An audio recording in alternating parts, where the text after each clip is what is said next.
Good afternoon, everyone. It's so wonderful to see you all.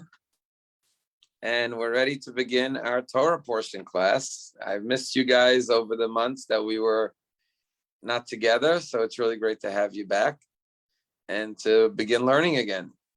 So today's Torah portion is Noach. It's found on page 30 if you're in the blue Scroll Chumash. If you're in any other Chumash, it should be easy to find it because it's the second Torah portion of the entire Torah. We just began the Shabbat learning the Torah anew from Bereshit, and now we're up to the second Torah portion. So we're ready to begin. I think everyone knows the story of Noach. So by way of quick introduction, last week's Torah portion, God created the world. Unfortunately, man's ways were very distressing and very disappointing to God. And it didn't take long, one Torah portion, for God to come to the conclusion that unfortunately man's ways are often wicked. And therefore God says, I'm going to shorten the lifespan of man. As we saw in last week's Torah portion, originally man lived anywhere between 600 and 900 odd years. And God said it will be 120 years, which is why we often wish people till 120. However, the very last verses of Bereshit are very sad, because here's God telling us the following. Vayar Hashem, I'm going back to last week, the end of the Torah portion, God saw that the wickedness of man was great upon the earth, and that every product of his thoughts, of his heart, was but evil. And Hashem reconsidered. It's a very powerful word. Vayinachem Hashem, God reconsidered having made man on earth. And he had heartfelt sadness. God is sad. He sees that he created human beings, and he sees the wickedness, the evil of man, the corruption. And he's sad to see his creations that he brought into existence doing so much harm to one another and to the world. And therefore, God concludes last week's Torah portion, I will wipe out the man that I created.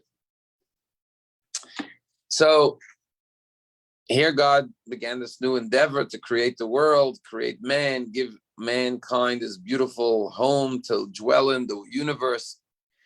And what has God witnessed? Man's ways are evil.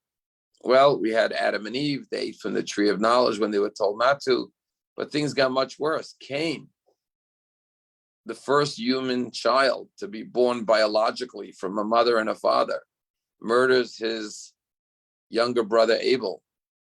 So one thing leads to another, and God says, this didn't really work out the way I hoped it would work out.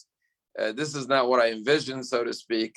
I'm going to wipe out man. And that is the prelude to this week's Torah portion, Noach. Now, God didn't literally wipe out all of mankind. He saved one human being. So originally, man was destined to come from Adam and Eve. Now all of mankind is going to come from Noah and his wife. And a new covenant is made with Noah. And until this very day, you may know this, but if not, you'll find this interesting.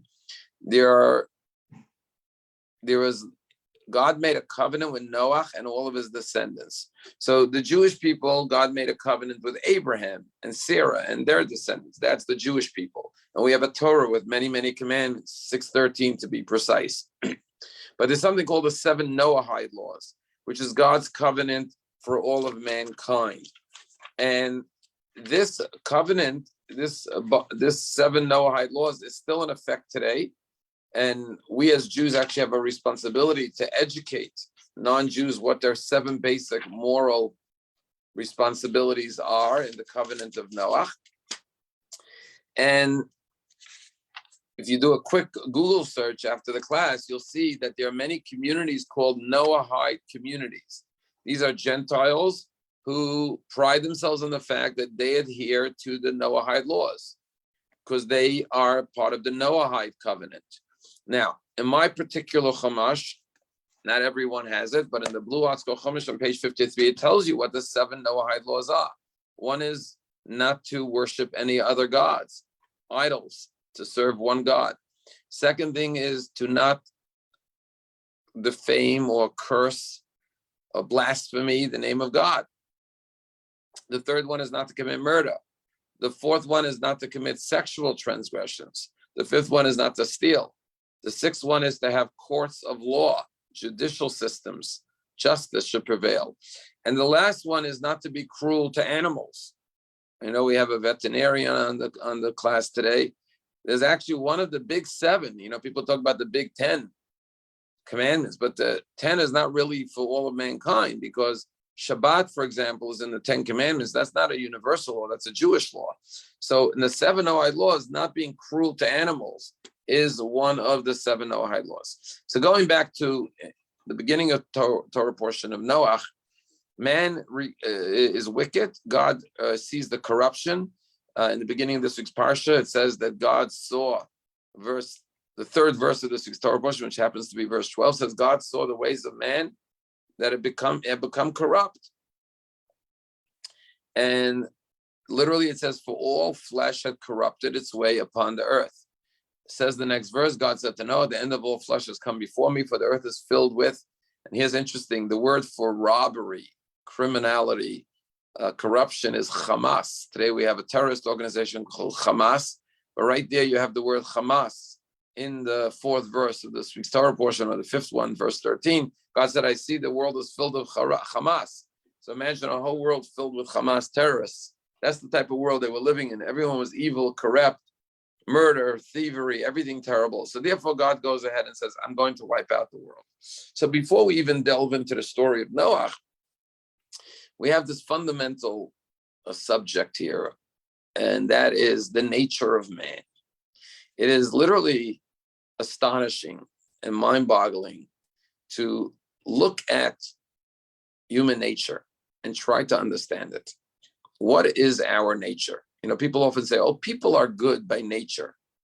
True or false? I wish you could all talk to me and tell me, are people good by nature or are people evil by nature? And the answer is all of the above. The answer is that every human being is a hybrid of two components. We have an angelic, godly part of us, which is our soul. And then we have our animalistic, selfish drives. And it's a combat. It's a constant struggle. Whatever level you're at. Everyone has their level. Doesn't mean that, God forbid, we're going to go out and steal and kill, God forbid. Many times human beings do that, unfortunately, tragically, as we've seen time and again. But with our words, we could speak kind, loving, generous, empowering, complimentary words to people. Or we could say cutting, biting, mean, rude, hurtful words to people. We always have those two inclinations, and we could come from a loving, beautiful place, or we could come from this egotistical, selfish, insecure place. And we got to deal with both realities. We call it the Yetzer Tov, Yetzer Hara. So a human, Hitler, cursed be his name, was a human being, part of our human race. He had the same human genetics that we all have.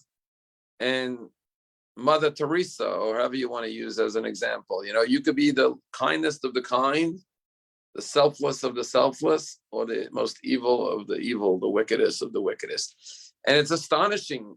We often can't believe that human beings are capable of such cruelty, of such evil, to murder innocent men, women, and children. Like, how could that be?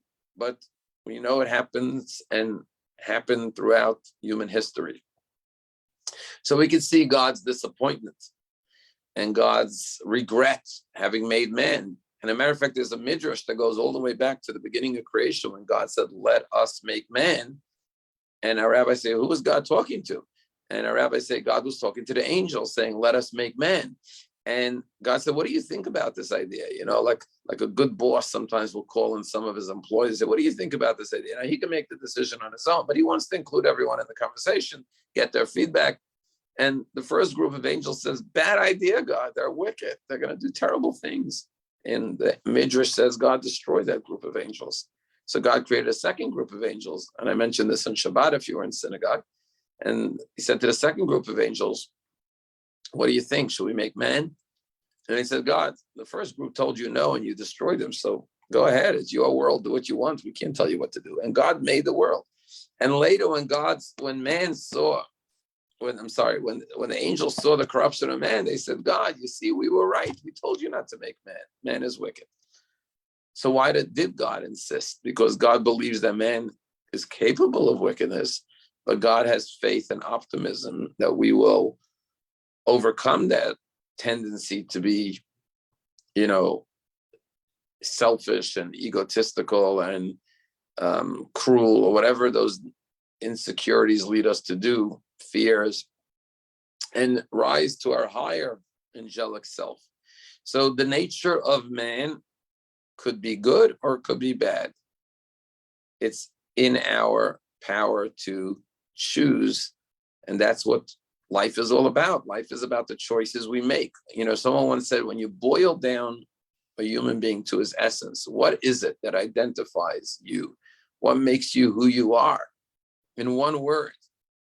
And in one word, the answer is choices. Who you are is really the choices you make. That's who you are, because your choice that you make is your true expression of your most inner self.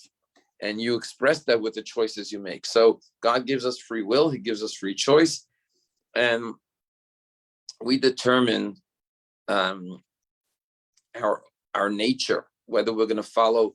We have both natures inside of us, and we feel it every day. Sometimes we know we're coming from a better place, from a noble place, from a righteous place, from a godly place. And sometimes we know we're coming from a small, fearful, insecure, selfish, whatever, adjectives you want to give it. We know we have these two, when we speak gossip or we do other things like that, we know we're not coming from our better self. We're coming from our worse self. So God says you got those two natures. And one of the words that's introduced in this week's Torah portion is the word Brit, covenant. Now we know God's going to make a covenant with Abraham, which is the circumcision that we do on it till today. Every Jewish male has a Brit Milah. That's the covenant with God that was sealed through Abraham for the Jewish people. But in this week's Torah portion, God also makes a covenant with Noach. And you know what the covenant is? The rainbow. We all know it says, God says that rainbow is going to be the covenant, that I'm not going to destroy the world again. But remember that God will be looking with disappointment when there is wickedness. Although he will not repeat the punishment of the flooding of the world, there is a covenant God made with Noach and his descendants to live up to the higher moral self.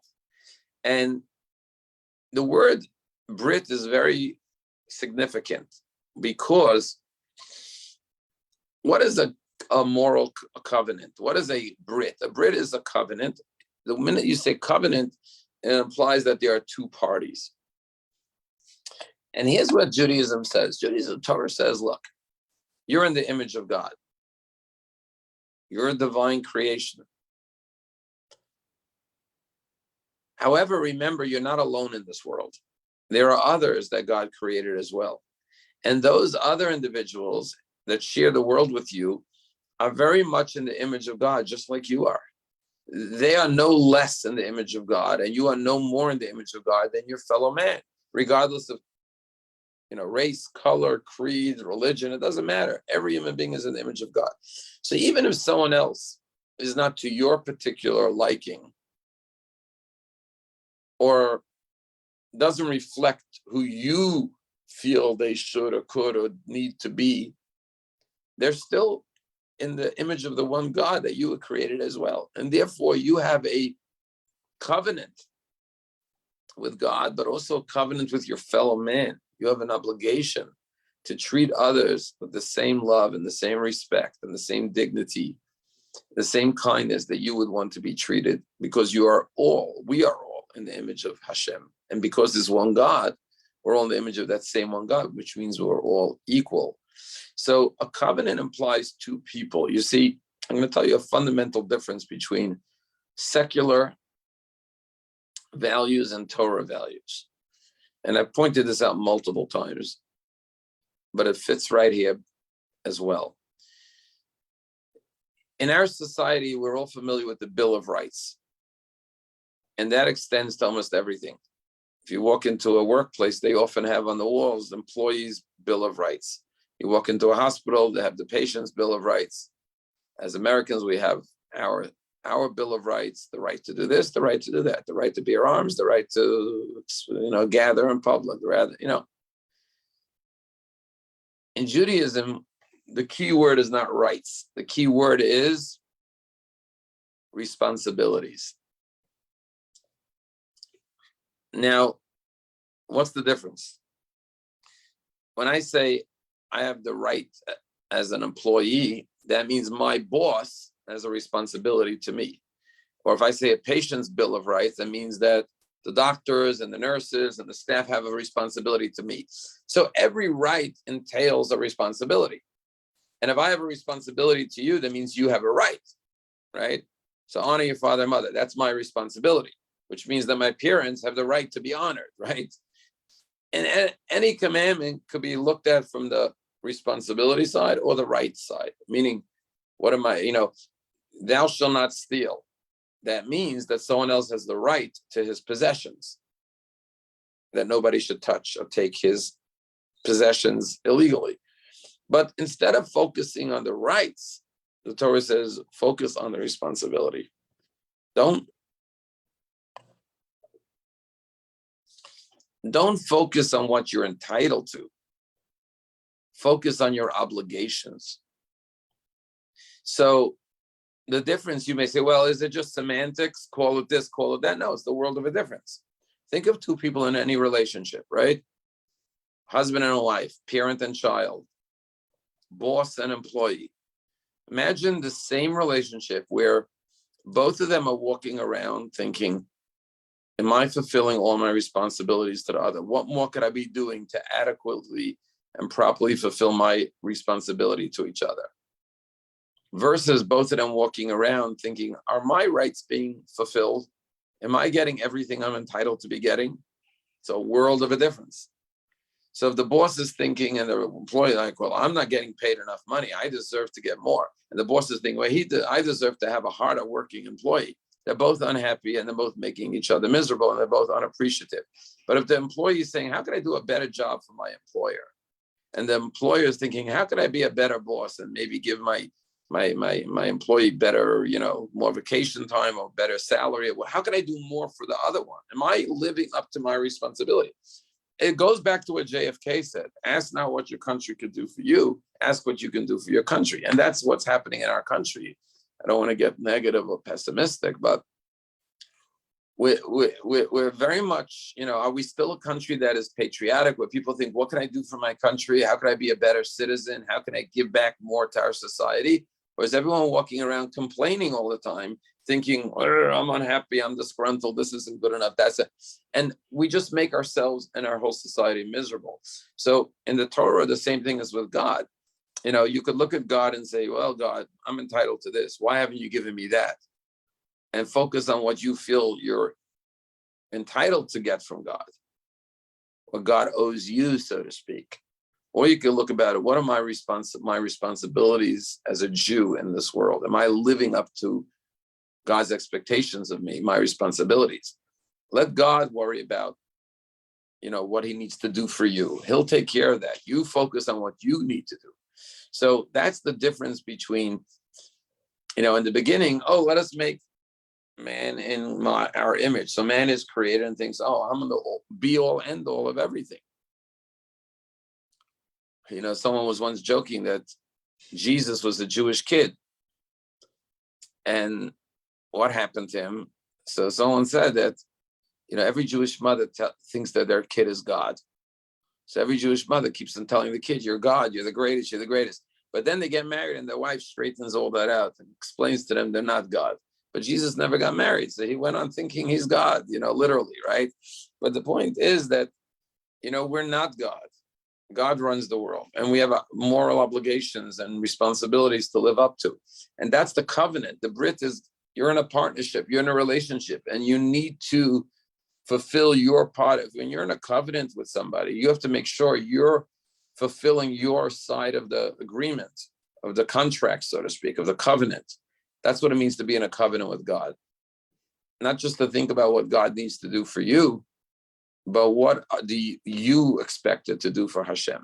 So that is the story of Noach and how man's behavior devolved into corruption to the point that God wants to destroy the world. So what happens? We all know what happens. There's one righteous person, Noach, and God tells him to build an ark. He and his family, a total of 8 people, he and his wife and his 3 children and their spouses go into the ark.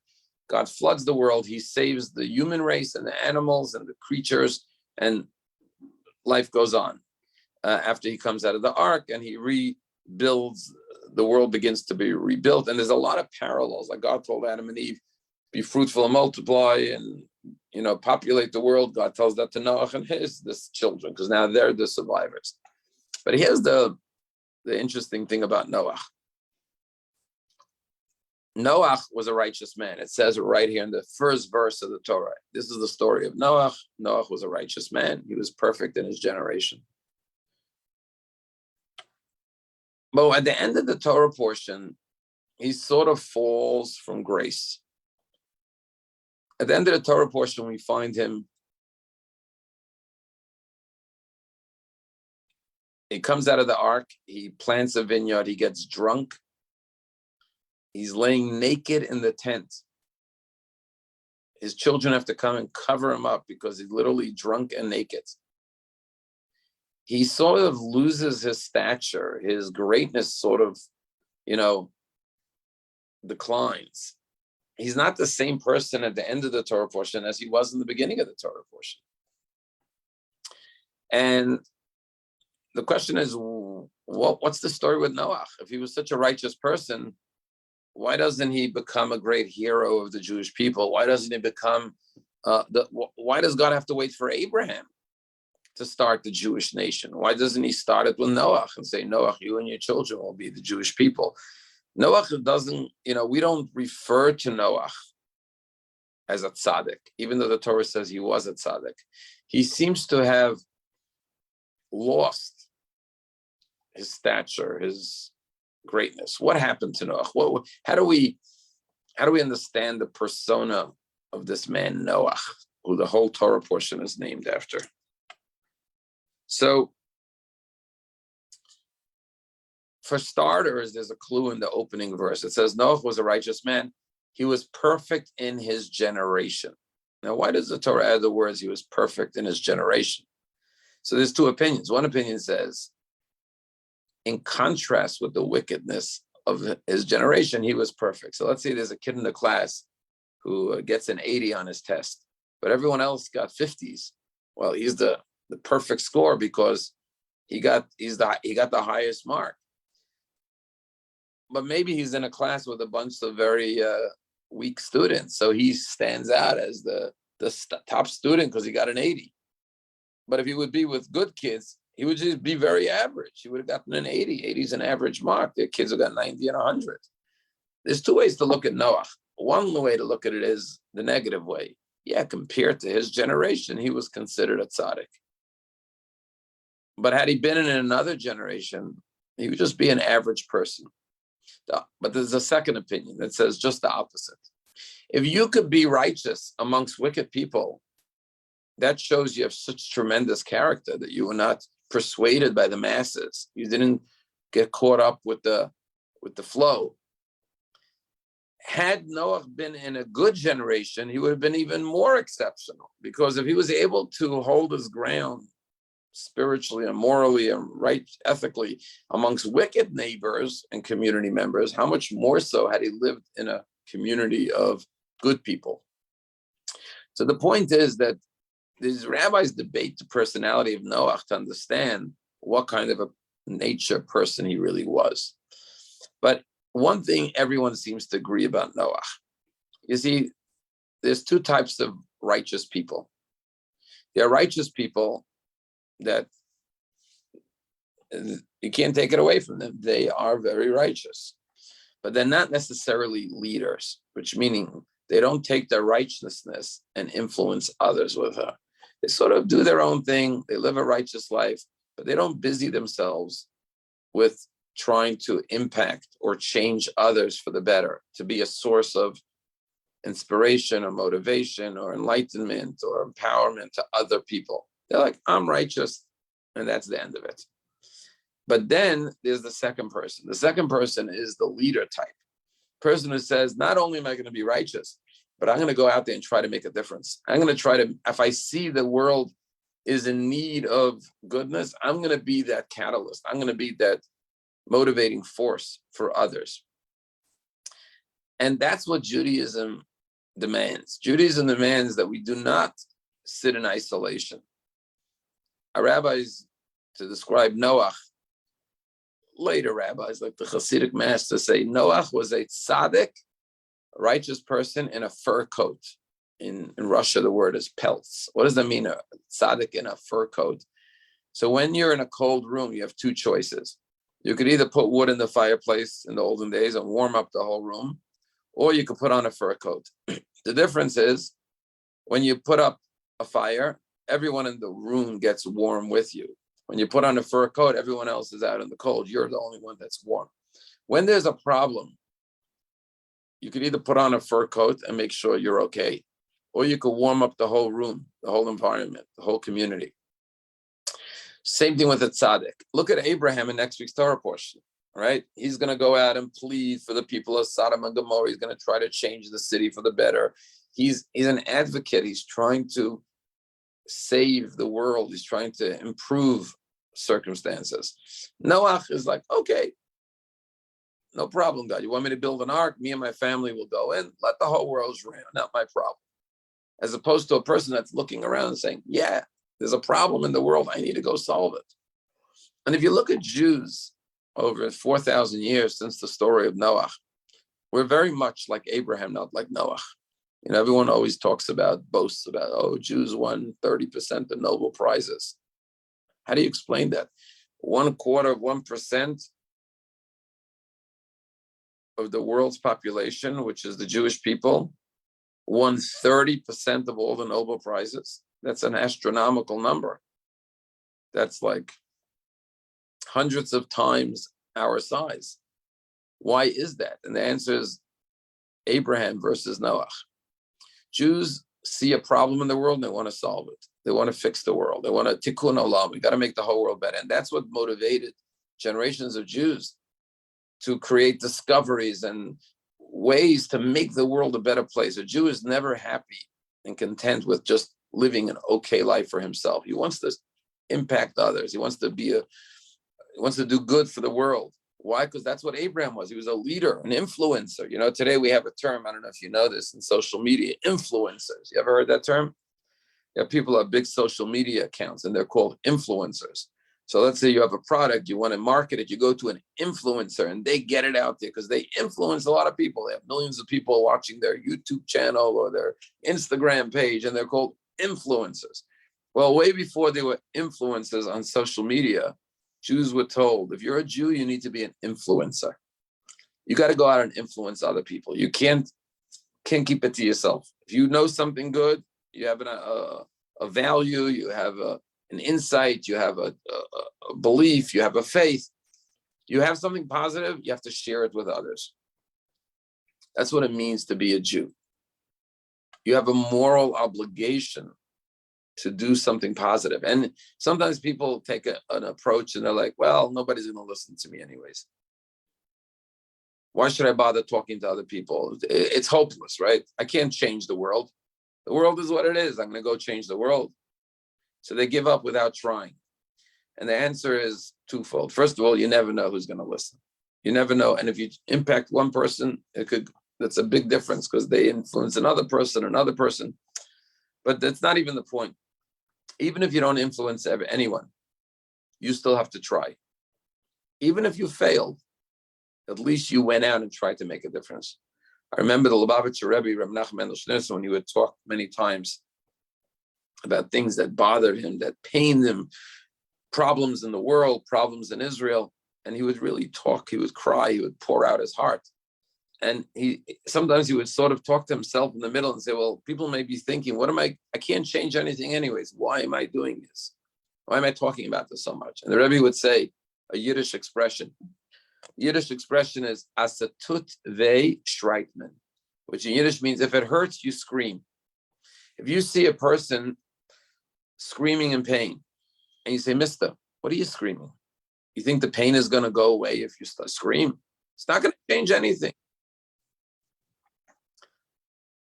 So stop screaming because it's not going to change anything. The guy will say, I know it's not going to change anything, but if it hurts, you have to scream, you have to cry. When you see something wrong in the world or in Israel or the Jewish people or whatever it is, it has to bother you that you speak out. How can you be silent in the face of something that's painful, that's difficult? So Jews have to be influencers. I'll tell you a story I just read recently. There was a girl who lived in Crown Heights, Brooklyn. And the Chabad school back in those days didn't have a high school. And they were opening up a new high school for the first time. So this girl, her father said, look, we live in Crown Heights. There's a new Chabad high school. I'm going to assign you up to the new Chabad high school. So the girl said, well, I don't want to go to the new high school because I want to go where my older sister went to, this and this big school established, so on and so forth. Father said, but there's a new school in town. We should go to the new one, support our own local. And the girl said, no, I don't want to be a guinea pig in a new school. So the father said, you know what, write to the Rabbi. So she wrote a whole letter to the Rabbi. And she was a young girl. She was 14. So she said, Rabbi, I don't want to go to this new school because I don't want to be a guinea pig. That's what she wrote to the Rebbe. The Rebbe, instead of responding to the letter, the Rebbe took her letter, crossed out the word guinea pig, and wrote pioneer. I don't want to be a pioneer. So when she got that response, she was like, what do you mean? I want to be a pioneer. And she said, I want to go to the school, right? In other words, to be a Jew means you're a pioneer. Abraham was a pioneer. He started a new faith with God, of course. But the point is, he had set on a new path. Theodor Herzl was a pioneer. He had a vision to go back to Israel after thousands of years of exile, right? Jews are not afraid to start something new, to be different. If you're always trying to fit in society, then you just go with the flow and you don't want to make waves. People say, well, I don't want to create waves, I don't want to disturb the status quo. Who am I? I'm just going to keep quiet and do my thing. That was like Noach. I'll build an ark, I'll go inside, mind my own business, as they say, right? Live and let live, as they say, right? But no, that's not what it means to be a Jew. To be a Jew means you're an influencer. You are a catalyst for change in the world. You go out and chart a new course. You're a trailblazer. You form a new path where there wasn't a path before. You're an innovator. You're a creator. You're a pioneer. You're bold. You have convictions. You have vision. You have leadership. Noach was a good man, but he had no vision. And that's why when he came out of the ark, he doesn't start rebuilding the world. You know what he does? He plants a vineyard so he could have a l'chaim and get drunk. I can't blame him. What would we have done? It's very depressing. I always think about hurricanes. If you ever experienced the bad hurricane in Florida, that feeling after the wind is over and the hurricane passed, you open your front door and you go outside and everything looks terrible. This guy's car is smashed and this tree is toppled and this house roof came off and it's like depressing. It doesn't look nice and beautiful. When Noach walked out of that ark and he took one look around him, it was not a pretty sight. Everything was destroyed. So maybe he was depressed. He wanted to deal with his depression. He took some alcohol, got drunk, and was naked in the tent. But that's not what a leader does. A leader looks at destruction and says, "Okay, how do I start building? How do I start creating?" And is not daunted or depressed by the task ahead, but has courage to stand up and make that change. Again, think about our generation after the Holocaust. Had the Jewish people given up after the Holocaust, it would be very understandable. I had two grandparents, my mother's father and mother, were both Holocaust survivors from Auschwitz. My grandfather came out of the Holocaust and went to bed and said, I'm too depressed to get up anymore. I'm just going to stay in bed for the rest of my life. Because he was married, he had children, all murdered, his parents, his siblings, right? I mean, if he never wanted to get out of bed again, you ever hear people say, I was too depressed to get out of bed in the morning? It's sad, but that happens sometimes. People suffer depression. I often think if my grandparents never wanted to get out of bed again after what they saw and witnessed, the utter evil of man towards other human beings, I couldn't fault them. I couldn't blame them. Like, it's totally understandable. I would never judge them if they just stayed in bed depressed for the rest of their lives. That's not what they did. They got married, they started a new family, they built new life, they created communities, synagogues, schools. That's what the Jewish people did after the Holocaust. And that's why we're here today. That takes tremendous courage. That takes tremendous faith. And that's why God told the angels, you're seeing the wickedness of man, but there's also the goodness of man. And I have faith in the goodness of man. And a lot of times you may think that people have faith in you. And you may be right or you may be wrong. We want to believe that our families and our friends all have faith in us and believe in us. But we never know for sure what someone else is thinking about us. But one thing we know for sure, God always has faith in us. God always believes in us. God always trusts in our goodness and our potential. And that's why he went ahead and vetoed the angels who said not to create man. Said, no, I'm going to create man. Because yes, there's evil in the world. And there always was and always will be evil in the world. And the opening stories of the Torah is about the evil of man. But then God says there will be goodness that will triumph the evil ultimately. So this is the story of Noach, the tzaddik in a fur coat, versus Abraham. But I just want to, we talked about the word rights versus responsibility. If you look at the first 5 stories in the Torah, they all have a theme, and the theme is responsibility. The first story is Adam and Eve. God tells them not to eat from one tree of knowledge. That's their one responsibility, their one obligation, their one commandment. We all know what happens. The snake entices Eve, Eve entices Adam, and they violate that one commandment, and they're banished from the Garden of Eden because of that. They failed to live up to what you would call personal responsibility. Every person has personal responsibilities every day. First question in life is, are you a responsible person? Do you live up to your personal responsibilities to God, to your family, to your fellow man? Can you be counted on? Are you dependable? Are you reliable? Can people know they could count on you? Are you a person that takes personal responsibility? Second story in the Torah, Cain murders his brother Abel. Cain kills Hevel. When God says, did you do it? He's like, yeah, I did it. He doesn't deny it. You see, Adam and Eve denied it. It wasn't my fault. The snake made me do it. When God comes to Adam, oh, it wasn't my fault. My wife made me do it. That's not taking personal responsibility. You made a mistake. Say, I'm sorry, I made a mistake. Take responsibility for what you did. Cain takes responsibility. He doesn't say, I didn't kill my brother. He admits it. He takes personal responsibility. But you know what the next problem is? So what? What's wrong with what I did? You ever have people like that? Yeah, I did it, but big deal. What's wrong with what I did? That's what Cain says. Am I my brother's keeper? Who said I have to be responsible for my brother? I did it, big deal. Today, again, I don't want to sound like, everything's bad today and everything was good in the past, because there are things that are good today that are better than the past, and things in the past that are worse. But today you see a certain way of life where people are like, you know what? I could do whatever I want. Whatever I enjoy, whatever I believe is just as valid. There's no right or wrong. What's your truth and my truth?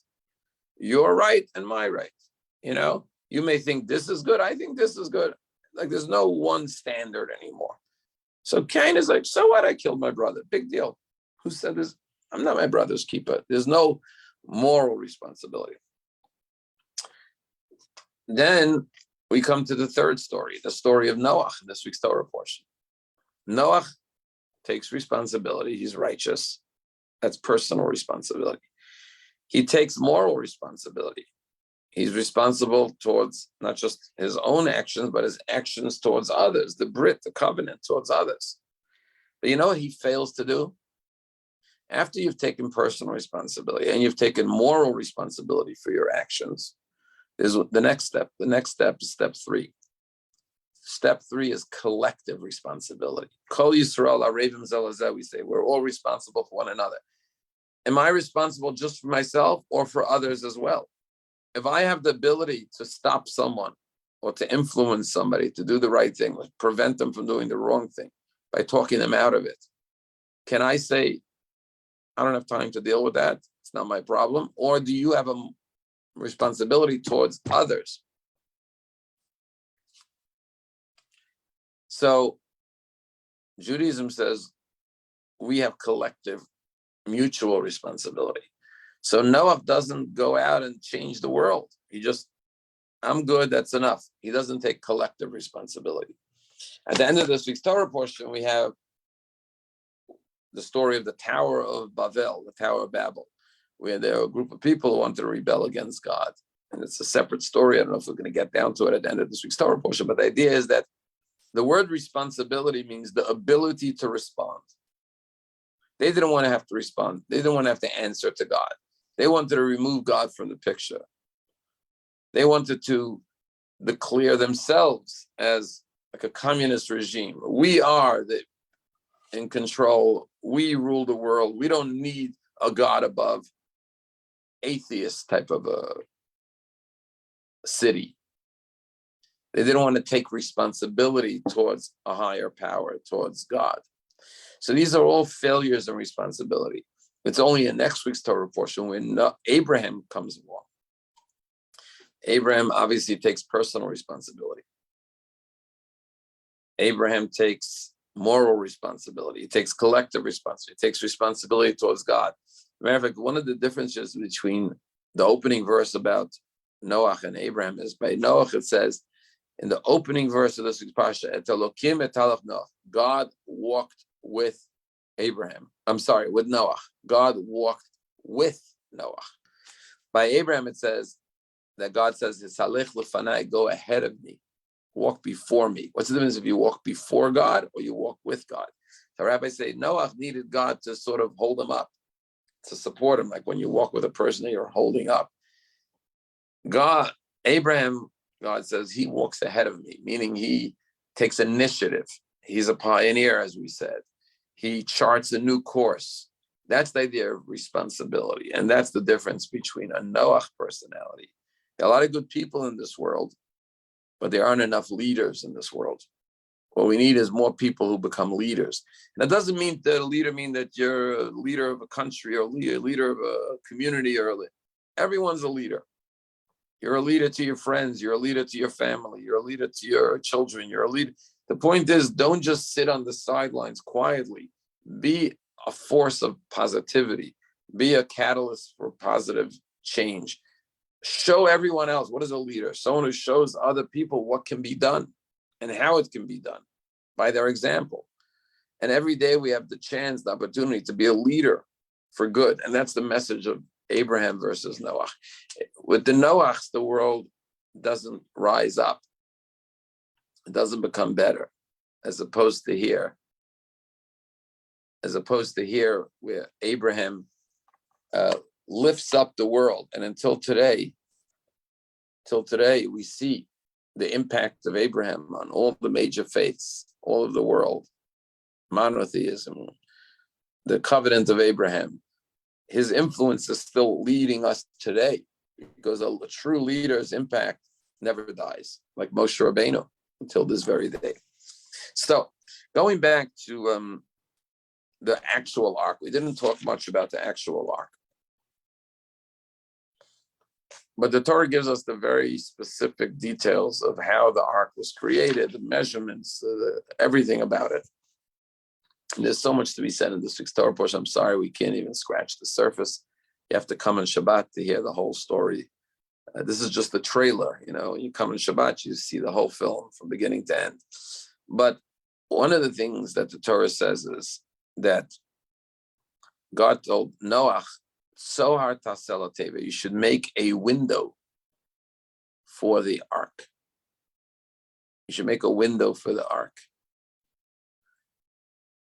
And when you read this, you're like, it's very nice, but why do I need to know how the ark was built? It's not like we need to know how to build it again. It was a one-time event. Like, I need to know the construction details. I need to see the blueprints. It's almost like you have the blueprints of the ark here. Why is that important to be in the Torah? So obviously it's a life lesson. I just want to share with you a beautiful Hasidic interpretation to this. The word teva means a box. Like Moshe was put in a tevat goma, a wicker box, basket. So God says, make this box, this ark, and make a window.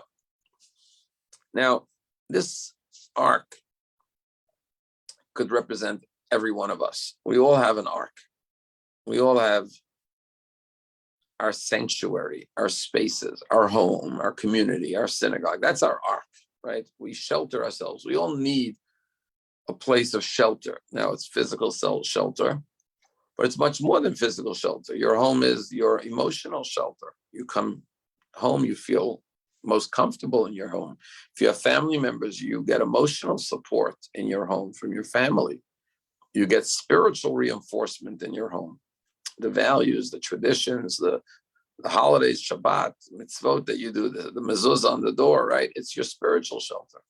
But the Torah says, make sure you have a window in your ark. Now, obviously, we all have windows in our house. God doesn't have to tell you to build a window. Anyone who builds a house knows they need to build windows to get light. It's a spiritual message. The spiritual message is that we can't cut ourselves off. We can't isolate ourselves. We have to have a window to the world, meaning our light has to shine outward. Whatever we have in our home has to be a source of light for the world, for others. But also, light comes in. Meaning to say that as Jews, we interface with the world around us. In other words, Torah is not meant to be something that's kept apart and separate from the rest of the world.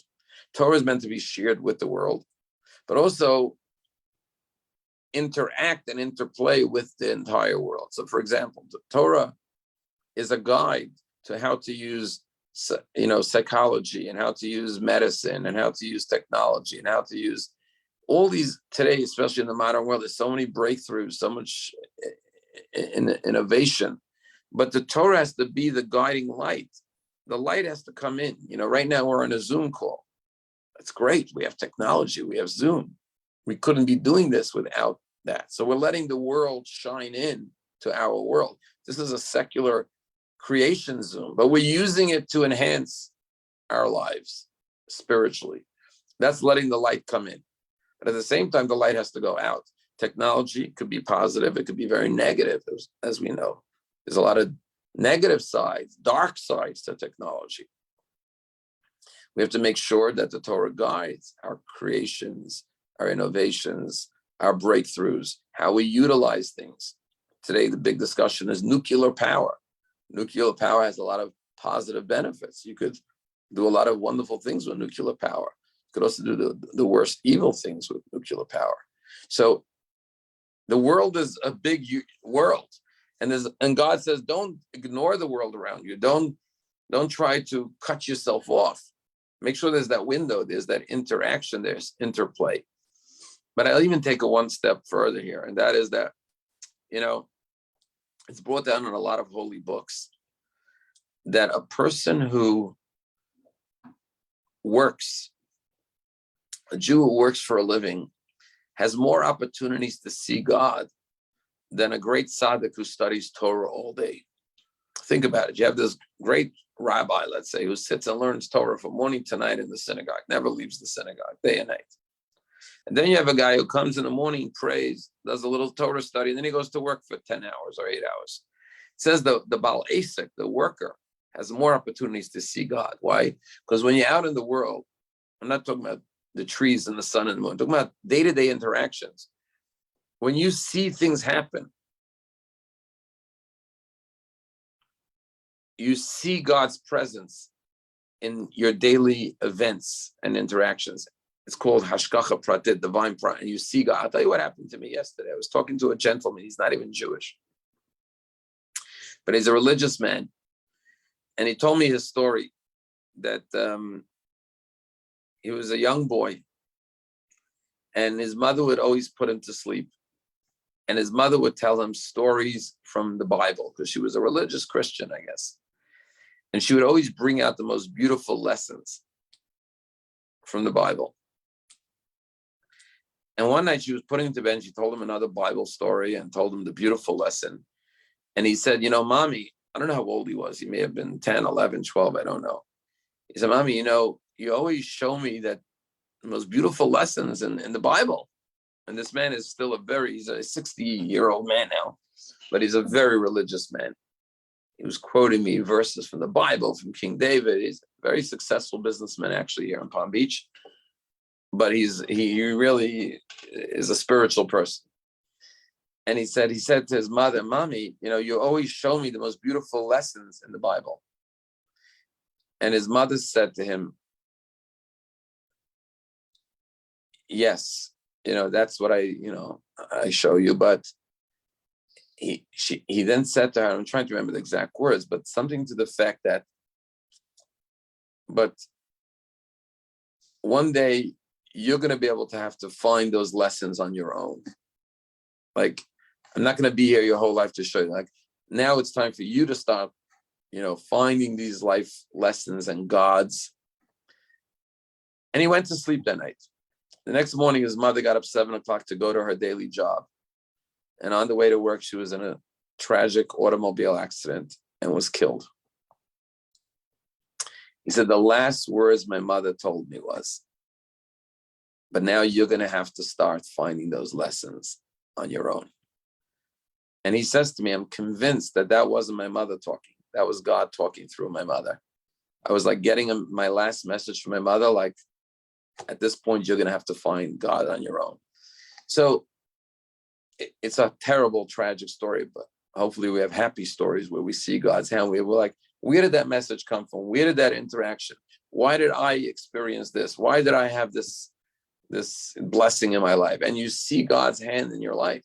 So the window allows the light to come into our world and see. Judaism is not a religion like there's some religions where they believe you should disconnect from the world because the world is not conducive to spiritual growth. So they want you to go up to a mountain and meditate in some Eastern religion and isolate yourself on some faraway place, or live in a monastery or like a monk or whatever. Be celibate.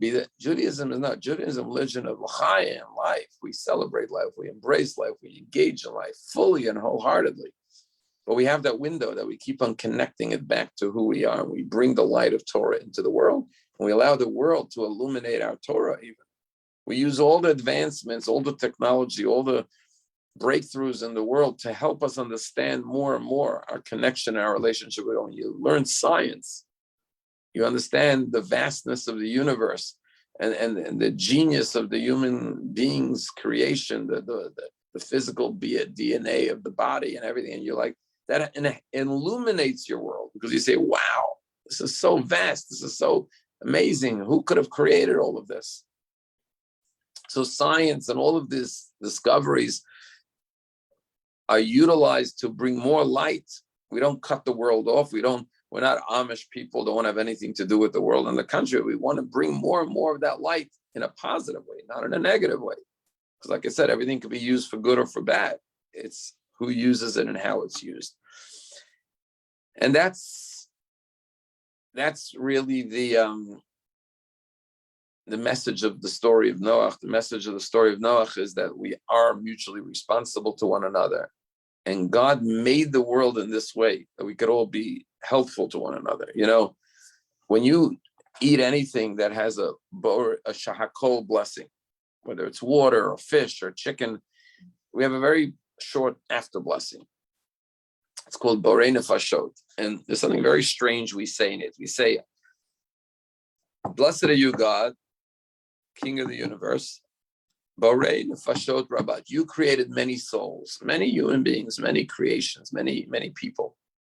And then we add one extra word, v'chasronan, and their deficiencies. Then we go on to thank God for making and giving life to all of mankind. And the question is, it's a beautiful prayer, thanking God for life and all the sustenance of life and all the necessities of life. And that's why we say it after we eat. But why do we stick that one word in? God, Borei Nefashot Rabot, you make all of these creations, human life, V'chesronan, and their deficiencies. Why would we thank God for the deficiencies? Deficiencies are negative. Wouldn't it be better if God made us without deficiencies? Imagine a world where nobody was deficient of anything. Why would we actually thank God for human deficiencies? And here's the whole difference. When you see someone else has a deficiency, God forbid, you could do one of two things. You could either exploit it, which is what the people in the generation of Noach did. They took advantage of one another. They harmed each other. They stole from each other. They said, oh, this person has a deficiency. Let me take advantage of it. He didn't lock his door. Let me steal from him, or whatever they did, right? And in life today, too, there are people who prey on other people's vulnerabilities and weaknesses and manipulate people and control people and try to take advantage of people. Say, hey, if I have the leg up, I have more ability to do X, Y, and Z. Yeah, let me take full advantage of the next person. They use people's deficiencies and weaknesses in a negative way. A great example would be credit cards. It's very sad, but the Torah says if someone's poor, you should give them a loan. If you thank God you're blessed with wealth or means, you should give them an interest-free loan. What does our society do? Just the opposite. If you're a rich man, you need a loan, you pay 3% interest. If you're a poor single mother who can't provide for her kids and you're living on, welfare or whatever, oh, you want a loan? No problem, 25% interest. If the government didn't cap it, it would be 50%. But let's take full advantage of you. You have a deficiency, you have a weakness, we'll charge you 18%, 90%. Now, maybe it's not such a good example because you can say, well, they lose a lot of money because people can't pay back when they're poor. But my point is, you could either, or a hurricane comes, right? Suddenly they gouge you for prices. Oh, you want plywood? It's $20 a board. Oh, because you need plywood because there's a hurricane. So you have a deficiency. Okay, let me take advantage, right? Monopolies, all of that, right? But what does the Torah say? Just the opposite. God, thank you for making deficiencies. You know why? Because if no one had any deficiencies, nobody could help anyone else with anything. Nobody would need one another. I got everything. But because every human being has deficiencies in one way or another, one person is deficient in material things, someone else is deficient in emotional well-being, another person spiritual. There's always, over the course of life, there's going to be deficiencies in different areas, in different time frames of your life. God forbid an illness, God forbid that someone passes away. We always need something. We're always lacking something. We're always short of something. And that's an opportunity, not, God forbid, to exploit, but to help one another. And therefore, we actually say, God, you gave us all of our sustenance, but you also gave us deficiencies. So we could be responsible to one another and responsible to God. Because if we had no deficiencies, we would never have to turn to God for anything. Oh, we forget about God. But because we have deficiencies, every day we realize we're vulnerable, we're dependent on God. So we turn to God for prayer, for have a relationship with God. Same thing with our fellow man. If we didn't have deficiencies, we would have no need for one another. But because we all have deficiencies, we have to be responsible to one another. The ability to respond to one another, to be there for one another, to help each other, to care for each other. And when that happens in a good way, that's the most beautiful world. It's not the world of Noach that was destroyed. It's the world that Abraham envisioned, a world of kindness, a world of community, a world of love, a world of generosity, a world of genuinely caring for each other and also responding to God, to his call, to his commandments, to his instructions. That is the ultimate message of why God does not allow that generation to survive, because that was a world of selfishness, of self-centeredness, of man eat man, so to speak. I'm bigger, I'm more powerful, I'll swallow you up. As opposed to, if we have deficiencies, it's so we can have the opportunity to help one another, to do chesed, to do kindness, because that's ultimately the most beautiful thing. Beautiful thing is when people go out of their way to help each other, to be kind to each other. And it doesn't have to mean you have to bring somebody money or food. You see somebody's having a bad day, you give them a few words of encouragement. How much time does it take to pick up someone's spirits, to ask them how they're feeling? How are you? You see an employee walking around wherever you want. He looks, he's not happy. Just show a little care for somebody. Just ask him his name. How are you? How you feeling? Can I get you a glass of water? Such small little things can make such a big difference. That's the v'chesronan. Yes, be on the lookout for deficiencies, not, God forbid, to take advantage ever, but on the contrary, to be able to fill those deficiencies. So God made a deficiency. I'll just finish with this quote I saw that said, I don't remember the exact quote, but the quote was, if you see something that's broken in the world or needs repairing or something like a deficiency, right? That's a part of the world that God left for you to finish doing. He left something unfinished in the world that you could finish. The fact that you saw it, you noticed it, it means God wanted you to finish, help him finish that creation. So whatever you see, something in the world or in a fellow man or anywhere that needs a little helping, a little support, a little encouragement, a little love, just step in. That's your invitation from Hashem to help him finish making this world complete and more beautiful. So thank you, everyone. Wishing everyone a great rest of the week. Tomorrow we have art, the class in the art studio on Worth Avenue, if you want to join us at 12 o'clock. And we look forward to seeing everyone on Shabbat, perhaps, when you're able to come. And wish everyone a good day and a good week ahead. Thank you for joining. It's so great to be back on with so many of you. All the best.